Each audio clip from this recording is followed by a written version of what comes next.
जड़ चेतन गुण दोष मैं विश्व कीन्ह करतार। संत हंस गुण गहई पे हर परिहरि बार विकार।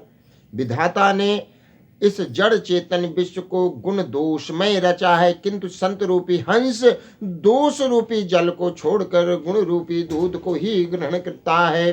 कैसे? अच विवेक जब देई विधाता, तब तज दोष गुण ही मनुराता। काल स्वभाव करम बरियाई, भलहु प्रकृत बस चुकई भलाई। बाबा जी ने कहा, विधाता जब इस प्रकार का हंस का सा विवेक देता है, तब दोषों को छोड़कर मन गुणों में अनुरुक्त होता है। काल स्वभाव और कर्म की प्रबलता से भले लोग साधु की माया के वश में होकर कभी कभी भलाई से चूक जाते हैं। बाबा जी ने आगे क्या कहा? सो सुधार हरि जन जिमले ही, दल दुख दोष विमल जसु देही। खलहू करही भल पाई सुसंगो, मिटई न मलिन शुभाव अभंगो। बाबा जी ने कहा, बहुत ही सुंदर वाणी उन्होंने कही कि भगवान के भक्त जैसे उस चूक को सुधार लेते हैं और दुख दोषों को मिटाकर निर्मल यश देते हैं, वैसे ही दुष्ट भी कभी कभी उत्तम संग पाकर भलाई करते हैं, परंतु उनका कभी भंग न होने वाला मलिन स्वभाव नहीं मिटता। उनके अंदर जो प्रवृत्ति है, भले से वो भले लोगों के साथ रहें, लेकिन वह मिटता नहीं। कैसे? लख सुवेश जगवंचक जेऊं, बेस प्रताप पूजियहि तेहूं। उगरहि अंत न होई निबाहू, काल नेम जिम रामन राहू। क्या कहते हैं बाबा जी? जो भेषधारी ठग हैं, उन्हें भी अच्छा साधु सा भेष बनाए देखकर भेष के प्रताप से जगत पूजता है, परंतु एक न एक दिन वे चौड़े आ ही जाते हैं, अंत तक उनका कपट नहीं निभता। जैसे कालनेमी रावण और राहु का हाल हुआ। कियहूं कुबेशु साधु सनमानु, जिमी जग जामवंत हनुमानु। हानि कुसंग सुसंगत लाहू, लोग कहूं वेद विदित सब कहूं। कहते हैं बुरा भेष बना लेने पर भी साधु का सम्मान ही होता है। जैसे जगत में जामवंत तो हनुमान जी का हुआ।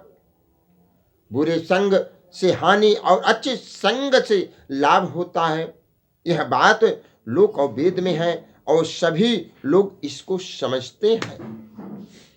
गगन चढ़े रज पवन प्रसंगा, गगन चढ़े रज पवन प्रसंगा, की चह मिलहि नीच जल संगा। साधु असाधु सदन सुख सारी, सुमिरहि राम तेहि गनगारी। पवन के संग से धूल आकाश पर चढ़ जाती है, वही नीच यानी नीचे की ओर बहने वाली जल के संग में कीचड़ में मिल जाती है। साधु के घर के तोता मैना राम राम सुमिरते हैं और असाधु के घर के तोता मैना गिन गिन कर गारियां देते हैं। क्यों? क्योंकि उनको वही सिखाया गया। संगति में अगर सिखाएंगे, एक तोता राम राम कहता है, भगवान हरि का जाप करता है, और दूसरा तोता वही आने जाने वाले को सभी को गालियां देता है, क्योंकि उस कुसंगत में पड़ गया है। तोता कुसंगति नहीं था, उसको उसी कुसंगति की वजह से, उसको उसी में पढ़ने की वजह से वो उन्हीं की वाणी बोलने लगा। धूम कुसंगत कारहि होई, लिखे पुराण मंजु मस सोई। सोई जल अनल अनिल संघाता, हुई जलध जग जीवन दाता। कुसंग के कारण धुआं काली कहलाता है, वही धुआं सुसंग से यानी सुंदर स्याही होकर पुराण लिखने के काम में आता है, और वही धुआं जल अग्नि और पावन के संग से होकर बादल बनकर जगत को देने वाला, जीवन दान देने वाला बन जाता है।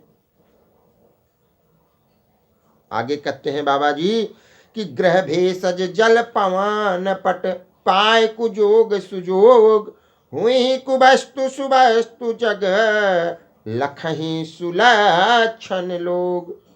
सम प्रकाश तम पाख दुहु, नाम वेद विध कीन, शशि शोषक पोषक समुझी, जग जस अप जस दिन। कहते हैं ग्रह, औषधि, जल, वायु और वस्त्र, ये सब भी कुसंग और सुसंग पाकर संसार में बुरे और भले पदार्थ बन जाते हैं। चतुर एवं विचारशील पुरुष ही इस बात को जान पाते हैं। महीने के दोनों पखवाड़ों में उजियाला और अंधेरा समान ही रहता है, परंतु विधाता ने इनके नाम में भेद कर दिया है। एक का नाम शुक्ल और दूसरे का नाम कृष्ण रख दिया है। एक को चंद्रमा का बढ़ने वाला और दूसरे को घटने वाला समझकर जगत ने एक को सुयश और दूसरे को अपयश दे दिया। कहते हैं जड़ चेतन जग जीव जत, सकल राम महि जान, बंधव सबके पद कमल, सदा जोर युग पान। देव दनुज नर नाग खग, प्रेत पितर गंधर्व, बंधव की नर रजनीचर, कृपा करहूं सब सर्ग। कहते हैं बाबा जी जगत में जितने जड़ और चेतन जीव हैं, सबको राम मैं जानकर मैं उन सबके चरण कमलों की सदा दोनों हाथ जोड़कर वंदना करता हूँ। देवता दैत्य मनुष्य नाग पक्षी प्रेत पितर गंधर्व किन्नर और निशाचर सबको मैं प्रणाम करता हूँ। अब सब मुझ पर कृपा कीजिए, क्योंकि बाबा जी ने हाथ जोड़ के कहा, इसलिए कहा क्योंकि मैंने सबके बारे में बताया, फिर भी मैं तुम्हारे बारे में जानते हुए तुम लोगों से हाथ जोड़ के, क्योंकि यहाँ पे देवता भी, दैत्य से भी, मनुष्य भी, नाग से भी, पक्षी से भी, प्रेत पितर यानी प्रेत से भी, जो प्रेत योनियों में हैं, भूत प्रेत पिशाच, उनसे भी उन्होंने हाथ जोड़ के कहा कि अब हम जा रहे हैं प्रभु जी के गुणगान करने। आप लोगों से हाथ जोड़ के विनती है कि आप लोग जो भी है हमारे इस रामचरितमानस को पूर्ण करने में सहयोग करें। बोले श्री रामचंद्र भगवान की जय, पवन सुत हनुमान की जय।